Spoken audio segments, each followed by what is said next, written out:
그래서 저희가 신앙생활을 하면서도 이 땅에 이제 많은 교회들이 있고 그리스도인들이 있는데 교회를 방문해 보면 그 교회가 가지고 있는 특색이 있는 것과 그 신앙 자체가 신앙의 아주 본질적인 면 위에 세워져 있는 것은 서로 다른 것입니다. 말하자면 우리는 공통의 신앙 위에 세워져서 그 교회가 가지고 있는 특별히 모인 구성원들, 성도에 따라 또 그 교회를 이끄는 목회 리더십에 따라서 서로 각각 다른 특색은 보일 수는 있지만 공통으로는 아주 분명한 신앙 위에 서야 한다는 점을 저희가 보게 됩니다. 사람이 사는 세상은 굉장히 다양하죠. 그래서 우리가 쓰는 말이 다르고 또 자기가 살아온 환경이 다르고 또 생활하는 환경들이 모두 다르기 때문에 아주 다양하지만 그 다양한 가운데에서 신앙의 아주 기초적이고 변하지 않는 진리의 부분들을 지키는 것 혹은 유지하는 것이 교회에 있어서 아주 큰 역사적으로 과제였고 또 숙제였죠. 우리가 이제 로마서를 그 기본적이고 본질적인 면을 지킬 때 일종의 기초적인 토대로 삼는 것은 바울이 우리에게 준 신앙적인 교훈이 마땅히 우리의 신앙의 중심이 되기에 아주 적합하기 때문입니다. 신앙이란 무엇인가 이렇게 물어본다면 오늘 저희가 보는 로마서 2장을 따라서 보면 신앙이란 하나님의 눈으로 세상을 보는 것이다. 이렇게 우리가 정의해 볼 수 있겠습니다. 지난 4월 첫 주에 주일에 저는 인류의 역사 가운데 각 영역에서 아주 공통적으로 변화와 진보 혹은 변혁과 진보를 가져온 리더십들에게 발견되는 공통적인 특징들을 나누었습니다. 여러분이 이제 오각형으로 된 다이어그램을 기억하실 수 있는데 맨 첫 번째로 모두가 지적하는 것은 세상을 변화시키는 사람들 혹은 세상에 영향력을 끼치는 사람들의 특징은 퍼스펙티브가 다르다는 것이었습니다. 이 퍼스펙티브라는 단어가 자체가 눈입니다. 눈, 관점. 세상을 바라보는 어떤 사진으로 따지면 앵글이라고 볼 수 있겠습니다. 그러니까 세상을 바라보는 눈이 보통의 사람들하고는 다른 면이 있었다는 거죠.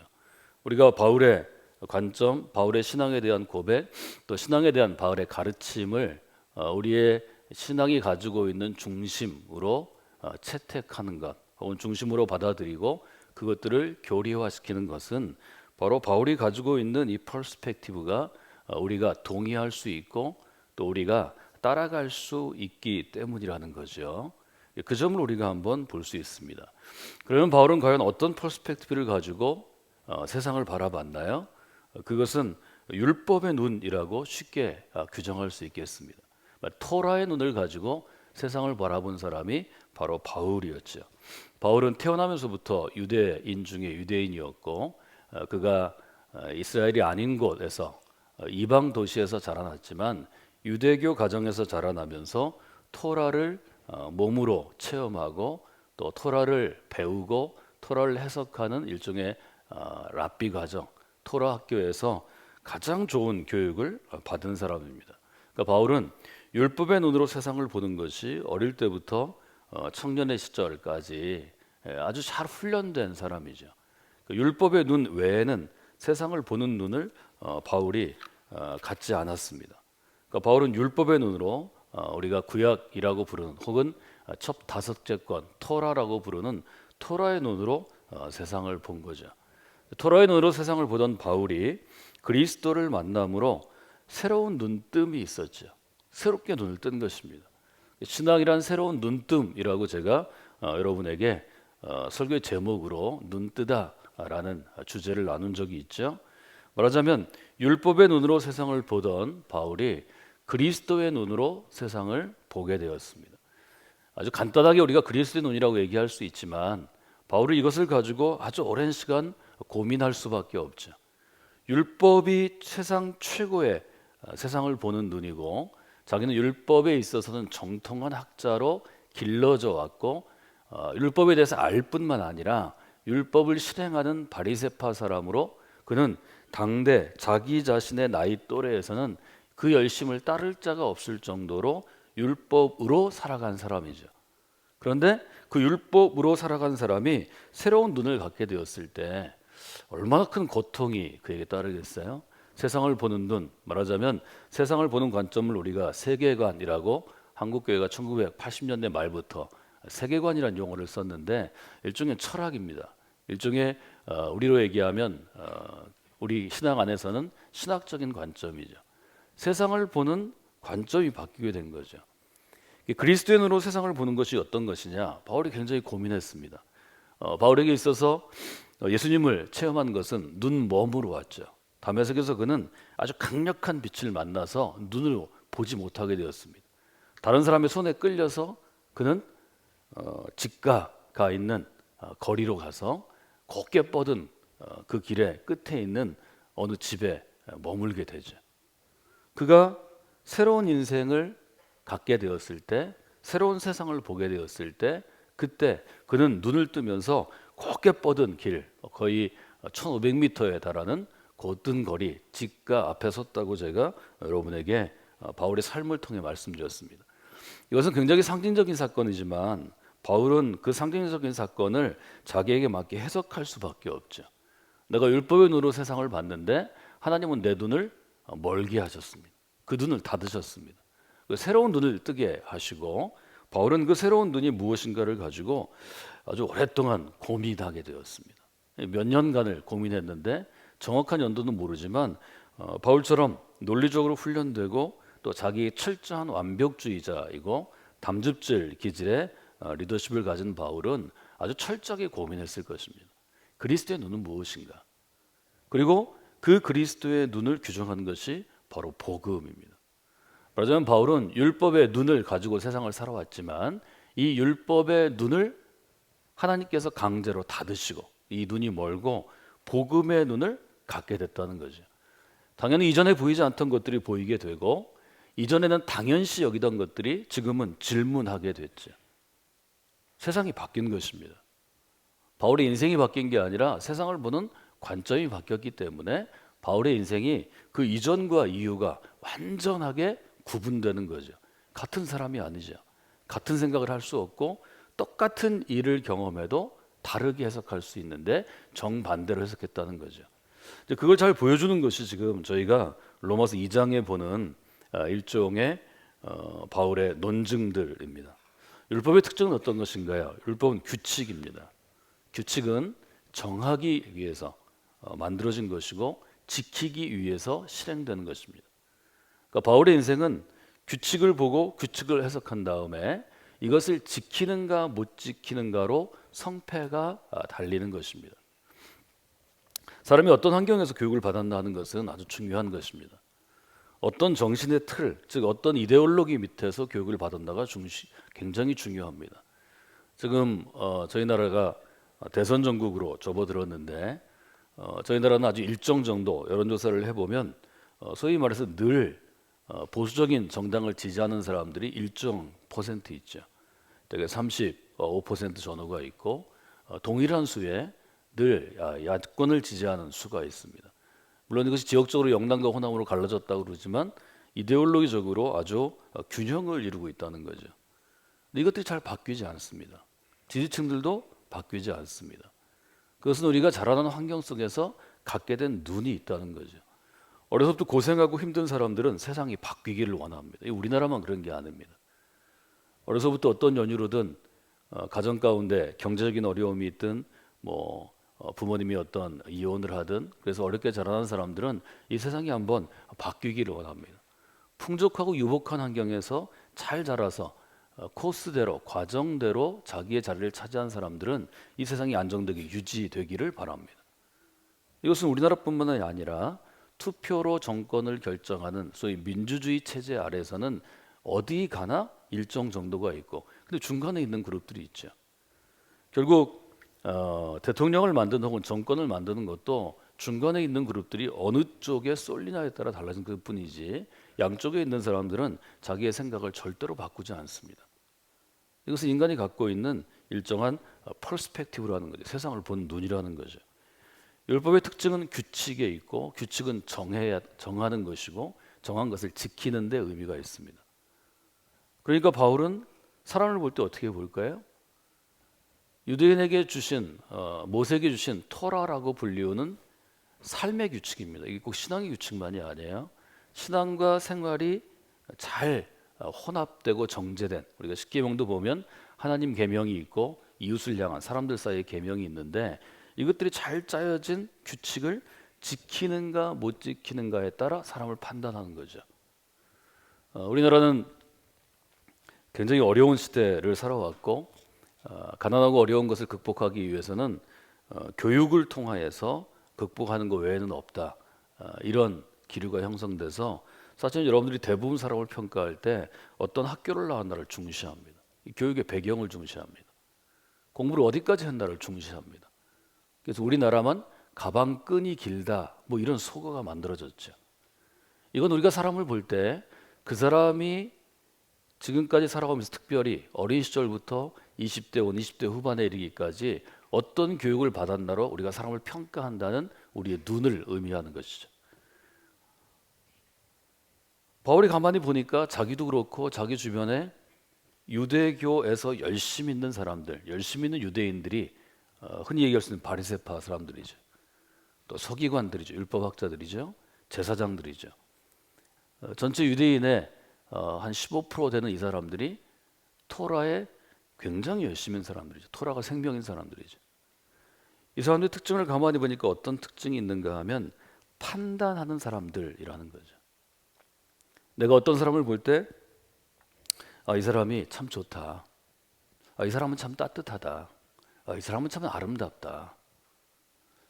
이런 그 사람이 지니고 있는 내부의 중심을 보는 것보다 이 사람은 율법의 어느 조항에 따르니까 이런 사람이다. 이 사람은 어떤 조항을 보니까 이런 사람이다. 이런 판단의 메커니즘이 자기 안에 있는 것을 바울이 발견하게 되죠. 유대교 안에 있을 때는 바울이 잘 몰랐습니다.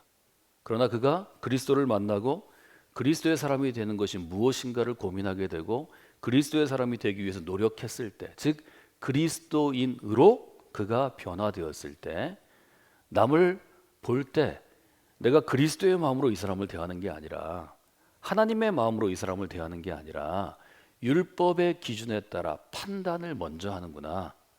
이것을 본인이 체험하게 되었을 것입니다. 제가 바울을 인터뷰해 본 적은 없지만 이것은 우리 모두가 갖고 있는 경험이죠. 저는 한국에서 자라났고 한국에서 교육을 받고 여기 살아남았기 때문에 아주 오랜 시간을 지금 이 사람이 초등학교, 중학교, 고등학교 다닐 때는 몇 등 하느냐 반에서 이번 시험에서 평균 몇 점 맞았느냐, 이것이 그 사람을 판단하는 기준이었습니다. 초등학교, 중학교, 고등학교에 친구 삼는 기준이죠. 대학교에 들어갈 무렵에는 학력고사 몇 점 맞았느냐, 이걸 굉장히 중시했습니다. 제가 원하는 대학, 원하는 학과에 제가 스스로 진학하지 못했기 때문에 저 나름대로의 자존심은 있고, 그러니까 이 사람이 고등학교 때 몇 점 맞고 전국에서 몇 등 했느냐, 학력고사는 몇 점이나 맞았느냐. 제가 막 그대로 컸으면 그 다음에 그렇게 생각했겠죠. 그 대학에서 혹은 그 분야에서 어느 정도 순위냐, 유학은 어디 했느냐, 직장은 뭘 가지고 있고 어떤 영향력을 갖고 있느냐. 아마 지금 나이가 됐으면 저는 그것으로 사람을 봤을 것입니다. 그 소위 우리 이력이죠. 이게 판단하는 거죠. 제가 그리스도인의 나이 바뀐 것은 그 사람을 보고 학교를 일단 묻지 않는 겁니다. 공부 몇 등 했나 묻지 않는 겁니다. 어디까지 공부했나 제가 알아보지 않는 것입니다. 저는 여러분들이 처음 저에게 왔을 때 여러분들이 어떤 학교 출신이고 어디를 나왔고 직장이 무엇인지를 일부러 보지 않습니다. 선입견이 되기 때문입니다. 제가 그렇게 보는데 아주 훈련된 사람이기 때문에 그것이 내가 이 사람이 진짜 그리스도인인가 아닌가를 보는데 방해가 되기 때문에 제가 그것들을 일부러 거부하는 것이지, 여러분이 열심히 살아온 이력들을 제가 무시하는 것이 아닙니다. 저의 관점은 딱 하나입니다. 이 사람이 우리 교회에 왔다, 나이가 얼마 되고 뭐 신앙생활을 얼마 했다, 이걸 보는 게 아닙니다. 진짜 그리스도인인가? 저는 그 점을 제일 중시합니다. 그 다음에 진짜 그리스도인이 아니라면 진짜 그리스도인이 되고자 하는 열의를 가지고 우리 교회에 왔는가? 제가 여러분을 보는 관점은 딱 두 가지입니다. 저보다 앞서 목회하신 분들 중에 훌륭한 분들이 많이 있죠. 이분들은 똑똑했지만 중학교, 고등학교를 못 나온 분들도 많이 있습니다. 전쟁 후에 학교 체제가 무너졌죠. 그 당시 신학교는 고등학교 이력을 요구하지 않았습니다. 각종학교입니다. 나중에 검정고시 이런 것들을 뛰어넘을 수 있지만 이분들은 그냥 신학교를 나왔죠. 유학까지 못했습니다. 이분들이 목회하면서 교회 안에 우리 교회에 명문대 출신이 몇 명인지, 유학 갔다 온 박사가 몇 명인지, 이것들을 가지고 자기 교회의 일종의 수준을 키재기하는 것을 저는 평생 보아왔습니다. 저는 어린 시절부터 그렇게 생각했습니다. 이 교회라면 겉으로 보이는 이력, 여기 11절에 하나님은 외모로 사람을 취하지 아니하신다, 이렇게 아주 분명하게 규정했는데 내가 여기서는 벗어나야 되겠다. 나 스스로 그런 시스템에서 자라온 사람이고 그 시스템의 유익함을, 이득을 많이 누린 사람이기 때문에 내가 그렇게 하지 않아야 되겠다. 그런데 하나님께서 제가 성광교회에서 목회하게 하심으로 대전에서는 말하자면 그런 혜택을 제일 많이 누린 엘리트 교회에서 제가 계속 목회하고, 제 이력이나 우리 교회 출발이 그러하니까 그런 분들이 많이 모이는 교회가 되었습니다. 역으로 생각하면 우리가 갖고 있는, 한국 사회에서 갖고 있는 교육적인 이득을 우리가 바울이 생각했던 것처럼 나의 배설물로 여기고 우리가 복음의 사람이 된다면 그것은 복음의 능력이 살아있는 것을 우리 교회가 증거하게 될 것입니다. 이 점은 여러분들이 깊이 고민하실 문제입니다. 우리 교회 위치는 한국에서 가장 출세 사다리를 빨리 갈 수 있는 일종의 좋은 학교 가는 좋은 학군에 자리 잡고 있죠. 그곳에서 제가 좋은 학군, 좋은 학교의 배경을 극복하고 바른 그리스도인이 되는 것을 어릴 때부터 꿈꾸는 사람을 길러낼 수 있다면 이것은 복음의 능력이 살아있는 증거라고 저 자신은 스스로 생각합니다. 여러분이 동의를 하실 수도 있고 동의를 하지 않을 수도 있지만 어떤 것이 옳은 것인지는 그것은 여러분이 성서의 기준에서 신앙의 양심을 가지고 그대로 여러분들이 생각하시고 옳다고 생각하는 것을 하는 것, 저는 이것이 복음의 눈이라고 생각합니다. 정리하면 바울은 율법으로 길러진 사람이고 율법을 가르치기 위해서 배운 사람이고 율법에 스승되기 위해서 배운 사람이고 율법으로 평생을 이스라엘을 만들 생각을 꿈꾸던 일종의 아주 탁월한 리더십이었기 때문에 율법이 자신을 판단하는 사람으로 세웠다는 것을 금방 보게 됩니다. 남을 판단하면 어떻게 되나요? 종교적으로 판단하면 정죄합니다. 이 사람은 이 정도 죄가 있구나. 이 사람 나쁜 사람이구나. 정죄는 어떤 것으로 가나요? 정죄는 심판으로 이어집니다. 토라의 끝은 심판입니다. 하나님은 죄 있는 사람은 심판하시고 의로운 사람에게는 하나님 복을 주시는 것입니다. 이 토라의 간단한 도식이죠. 창세기로부터 신명기, 말하자면 구약을 붙잡고 구약 교회들은, 구약의 기반을 둔 교회는 이게 강하죠. 하나님을 열심히 잘 믿어라, 선을 행하라, 하나님이 복을 주실 것이다. 그러나 그 반대쪽은 하나님이 저주를 주실 것이다, 심판을 주실 것이다. 한동안 이것으로 교회가 유지되는 때가 있었죠. 그래서 종교개혁 이후로 우리가 지금 기반하고 있는 복음에 기반한 복음주의권 교회는 이 구약에 기반하는 게 아닙니다. 우리는 신약, 예수님의 복음에 기반한 교회입니다. 이 점을 우리가 분명하게 여러분들이 이해할 수 있어야 합니다. 말하자면 바울이 가지고 있는 율법의 눈은 어떤 좋은 특징들이 있나요? 첫 번째, 다른 사람의 잘못을 찾아내는 아주 재능이 있습니다. 율법으로 훈련되면 다른 사람의 잘못을 아주 쉽게 찾아냅니다. 쉽게 찾아내서 그것을 갖고 있는 게 아니라 금세 판단하죠. 아주 훈련적으로, 기계적으로 판단하게 되죠. 이런 약점이 있다, 이런 잘못이 있다, 이것들을 금방 판단하게 되는 거죠. 근데 문제는 판단에 그치지 않는 것입니다. 두 번째 특징은 어떤 특징이 있나요? 다른 사람을 잘 판단하도록 훈련된 사람은 결국 한 가지 눈을 갖게 되는 것입니다. 저희가 눈이 몇 개죠? 여러분들 제가 설교하시는데 지금 딴 생각하시죠? 아니면 제가 지금 이미 지나간 얘기를 지금 적고 다시 생각하시죠? 그냥 따라오시면 좋겠어요. 제가 사실은 길게 강의할 걸 짧게 해서 이 아침 시간에 해야 되기 때문에 예를 좀 들지 않고 진도를 빨리빨리 나가니까 논리가 못 따라올 수 있지만 메모하시고 그냥 넘어오시면 좋겠어요. 눈이 몇 개예요? 두 개, 두 개. 눈이 두 개예요. 정상적으로 하나님 주신 눈이. 사람이 한 눈을 감고 한 눈만 갖고 있으면, 한쪽의 눈만 갖고 있으면 다른 쪽이 감기게 됩니다.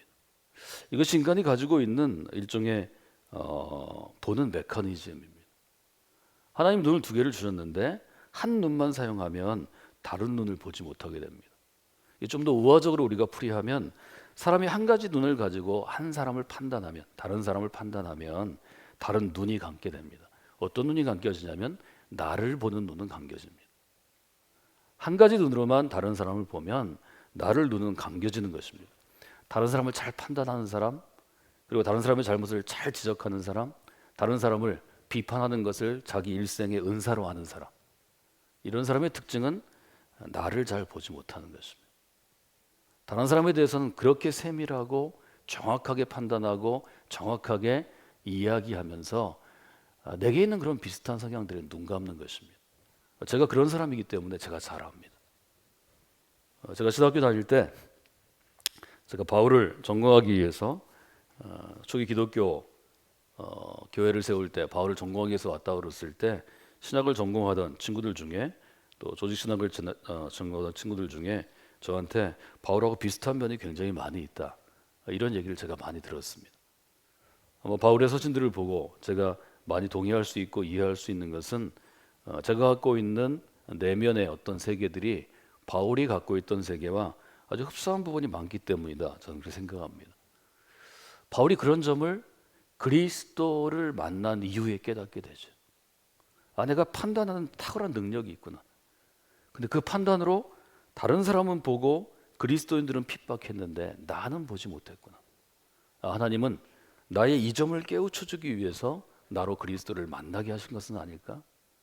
내가 율법의 눈으로 세상을 보는 것이 율법이 너무 중요하고 소중한 것이고 유대인들을 지금까지 이끌어온 하나님의 도구였지만 이제는 율법의 시대가 막을 내리고 복음의 시대가 문을 여는 새로운 시대의 전환점, 하나님의 나라에 있어서 완전한 전환점이 온 것은 아닐까? 바울은 그런 고민을 아주 깊이 했으리라 생각합니다. 로마서 2장 1절은 이렇게 되어 있죠. 그러므로 어떻게 되어 있죠? 남을 판단하는 사람아. 아주 분명하게 얘기하죠. 유대인들의 특징이 율법으로 훈련되어 있기 때문에 남을 판단하는 사람으로 훈련되어 있다는 거죠. 바리새인도 서기관들도 제사장들도 마찬가지죠. 저희가 다 읽었으니까 3절 끝으로 가면 3절에 어떻게 되어 있죠? 이런 일을 행하는 자를 판단하고도 같은 일을 행하는 사람아. 다른 사람은 내가 잘 판단하는데 율법의 이런 규정을 어겼으니까 당신은 불의한 사람입니다. 당신은 3일간 금식하십시오. 당신은 일주일간 하루에 10대씩 자기를 좀 때리십시오.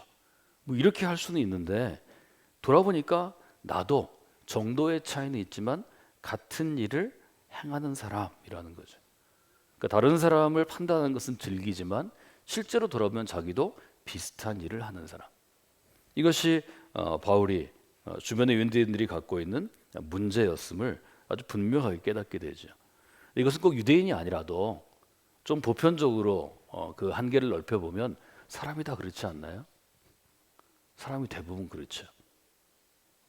제일 쉽게 볼 수 있는 건 예를 들어 운전할 때죠. 내가 시간이 느긋하고 여유 있으면 우리가 속도를 잘 지켜서 가죠. 고속도로에서 할 때. 그리고 다른 사람들이 막 빨리 가면 사람이 여유가 있어야지. 저런 사람들은 분명히 성격에 문제가 있을 거예요. 그런데 내가 어디 가야 되는데 꼭 갈 자리인데 늦으면 어떻게 되죠? 여러분이 더 빨리 가나요? 아니면 더 천천히 가시나요? 빨리 가면 사고 나니까 천천히 가서 1시간 늦게 가야지. 이런 분 있으세요? 아니요. 저도 모드가 딱 바뀝니다. 느긋하게 있다가 운전대에 힘을 딱 주고 옷이 바뀌는 것 같은 느낌을 받아요. 카레이스로 딱 바뀌어요. 카레이스로 바뀐 다음에 그 다음에 기아에 손을 한번 댔다가 한숨을 한번 쉬고 내리밟아가죠. 제가 제일 과속한 기록을 지금 이 자리에는 누가 세웠는데 너무 바빠서 갔을 때 인천공항까지 거의 신기록을 냈습니다. 그날 아주 놀라운 일을 제가 봤습니다. 한국의 도로에서도 정해진 시간에 이렇게 날아갈 수 있는 놀라운 역사가 있는구나. 똑같은 거죠. 그러나 내가 한 것은 그렇게 상황에 따라 이해할 수 있는 거고, 딴 사람이 하면 벌을 줘야죠. 우리나라는 특별히 유명인들에 대해서 굉장히 영향을 많이 받는 사회입니다. 사실은 뭐 얼굴이 좀 알려진 연예인이나 배우나 방송에 나오는 사람들이 뭘 먹든지 누구랑 뭘 하든지 관심을 안 두면 되죠. 관심을 막 두다가 그 사람들이 뭐 사람이니까 똑같이 실수하죠. 어디가 술 먹고 싸우기도 하고 어디가 사고 내고 도망가기도 하고, 그때는 너무 냉정하죠. 그래서 그 사람이 내 아들이었다면, 그 사람이 내 딸이었다면, 그 사람이 내 동생이었다면 우리가 그럴 수 있을까요? 거의 매장을 하죠. 그 사람이 폐인이 되면 희열을 또 느끼죠. 야, 저것 봐라. 저게 조금 유명해졌다고 기고만장하고 꼴값을 떠시더니 결국 저렇게 되셨구나. 우리 안에 있는 그런 마음을 바울은 굉장히 유대인들 사회에서 처절하게 경험하고 살았던 것 같습니다. 근데 실제로는 우리 모두에게 있는 마음이죠. 그렇게 하면서 우리는 스스로는 어떻게 생각하나요? 나는 다른 사람과 비교해 보면 비교적 좋은 사람이라고 생각하죠. 그리스도인들이 양심이 있으니까 굉장히 좋은 사람이라고 생각하지 않을 것 같아. 그래도 앞에 꼭 넣을 것 같아요. 비교적 좋은 사람이다. 한번 얘기해 볼까요? 저는 비교적 좋은 사람입니다. 왜 멋쩍은 웃음들 이렇게 웃으실 필요는 없죠. 저도 비교적 좋은 사람이에요. 제 주변에 평균적인 나이의 사람하고 생각해 보면 제가 굉장히 좋은 사람으로 살려고 노력합니다. 여러분 다 그러시죠? 우린 비교적 좋은 사람이에요. 근데 바울은 비교적 좋은 사람이라고 생각하기 때문에 우리가 하나님의 의, 바울은 유대인이니까 늘 관심 있는 게 하나님의 의입니다. 그게 율법의 핵심이거든요. 율법은 하나님의 의를 지키기 위해 하나님이 주신 일종의 길이거든요. 하나님께 나가는 길이거든요. 그것 때문에 내가 하나님의 의에 이르지 못한다는, 그러니까 바울은 너무 철저한 사람이죠. 그냥 좀 대충 넘어가면 되는데 안 넘어가죠. 내가 이것 때문에 하나님의 의에 이르지 못하는구나. 2장 3절의 뒷부분에 보면 아주 중요한 말씀이 있죠. 내가 하나님의 심판을 피할 줄로 생각하느냐. 이것이 질문입니다. 유대인들에게 바울이 질문하는 것입니다. 내가 과연 하나님의 심판을 피할 것으로 생각하느냐. 바울 자신이 유대인 중에서 굉장히 열심 있는 사람으로 살았기 때문에 하나님의 심판을 이렇게 가지고 피할 수 없겠다. 이런 절망이 바울에게 늘 있었죠. 이것은 사실은 종교개혁자인 루터에게도 있었죠. 내가 이 정도 해가지고는 하나님의 심판을 피할 수 없겠다. 그러니까 율법을 잘 지키는 것, 신앙적인 규칙을 잘 지키는 것으로는 하나님의 심판을 피할 수 없다는 결론에 이릅니다. 성경은 아주 분명하게 얘기하죠. 저희 묵상 집에 제가 두 가지 했죠. 3절에 기초해 보면 이 세상 누구도 하나님의 심판을 피할 수 없습니다. 로마서 3장으로 잠깐 넘어갈까요? 바울이 3장에서 이렇게 인용하죠. 10절에 보면 기록된 바 어떻게 되어 있죠? 의는 없나니 하나도 없으며, 11절 건너뛰고 12절 하반절에 보면 선을 행하는 자는 없나니 하나도 없도다. 이것이 바울이 가지고 있는 인간에 대한 이해라고 볼 수 있죠. 우리는 그 점을 잘 깊이 생각해 봐야 합니다. 만약에 하나님이 규칙대로 우리를 심판하시면 이 세상에서 하나님의 심판을 피할 수 있는 사람은 한 사람도 없다는 거죠. 또한 하나님의 심판에 대한 바울의 일종의 고백은 어떤 것인가 하면 6절에 나타납니다. 6절에 어떻게 되어 있죠? 하나님께서 각 사람에게 그 행한 대로 보응하시되. 하나님은 공정하시기 때문에 각 사람이 행한 대로 반응하신다는 거죠. 행한 대로 주신다는 거죠. 이것에서 바울은 어떤 결론에 이르는가 하면 하나님은 누구나 차별 없이 대하시는 분이다.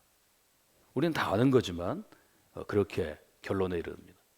유대인이든지 헬라인이든지 종이든지 자유인이든지 남자이든지 여자이든지 나이가 있는 사람이든지 어린 아이든지 하나님은 차별 없이 대하시는 분입니다. 바울이 가지고 있는 이 분명한 결론이 바로 거기서부터 오는 것임을 저희가 볼 수 있습니다. 이렇게 바울에게 있어서 하나님의 눈으로 세상을 보는 것에 대해서 아주 분명하게 보게 되죠. 11절 이렇게 얘기하죠. 이는 하나님께서 외모로 사람을 취하지 아니하시며. 이 점에 대해서 우리가 아주 분명하게 로마서 2장에서 볼 수 있는 것을 보게 됩니다. 7절 8절에 그런 말씀이 있죠. 참고 선을 행하며 영광과 존귀와 썩지 아니함을 구하는 자에게는 뭘로 주시나요? 영생으로 하시고 당을 지어 진리를 따르지 아니하고 불의를 따르는 자에게는 진노와 분노로 함께 하시니라. 누구도 하나님 앞에서 의롭지 않고 하나님의 심판을 누구도 피할 수 없기 때문에 그래서 바로 복음의 능력이 필요한 것이다. 바울이 그 결론에 이르게 되는 것입니다. 이것은 그리스도의 십자가의 은혜가 아니고는 도무지 우리를 하나님의 진노와 심판에서 구할 수 없다고 분명하게 결론을 내리는 거죠. 여러분, 우리는 율법의 눈으로 세상을 살기 쉬운 사람들이지만 그리스도인이 되므로 복음의 눈으로 세상을 보도록 일종의 초대된 사람들입니다. 오늘은 그렇게 우리가 우리 자신의 삶의 일종의 관점, 퍼스펙티브를 돌아보면 어떨까요? 나는 여전히 율법의 눈으로 세상을 보고 있는가? 아니면 나는 그리스도인 되었기 때문에 복음의 눈으로 세상을 보려고 분투하고 있는가? 복음의 눈으로 세상을 보는 것은 그리스도의 마음을 품고 보는 것입니다. 우리는 그렇게 살려고 노력하는 사람들이죠. 여러분이 그렇게 노력하고 살기 때문에 한국 사회가 조금 더 아름다워지고 조금 더 힘들고 어려운 사람을 배려할 수 있다고 저는 믿습니다. 그것이 한국 사회를 바꿀 수 있는 하나님이시는 가장 선한 길이고 가장 옳은 길이고 가장 빠른 길이라고 저는 여러분에게 늘 증언해 왔습니다. 저희들은 그런 사람들입니다. 그것 때문에 하나님 우리를 부르신 것입니다. 제가 오늘 로마서 2장 설교문을 여러 번 고쳤었습니다.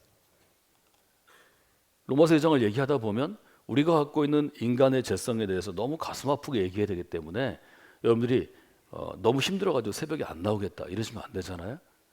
그래서 제가 굉장히 순하게 다시 고쳤었습니다. 그럼에도 불구하고 설교하는 저도 별로 마음이 편치 않고 여러분 지금 얼굴을 보니까 별로 편치 않으신 것 같아요. 저는 우리의 지금 잘못에 대해서 얘기하는 것이 아닙니다. 그것은 물론 우리가 늘 돌아보는 것이지만 정말로 중요한 것은 율법의 눈에 매올려 있으면 이것은 온전한 그리스도인으로 살 수 없다는 것입니다. 그리스도는 철저하게 복음의 눈으로 세상을 보려고 노력하셔야 합니다. 그러면 우리의 삶도 복음 중심으로 복음의 능력으로 변화됩니다.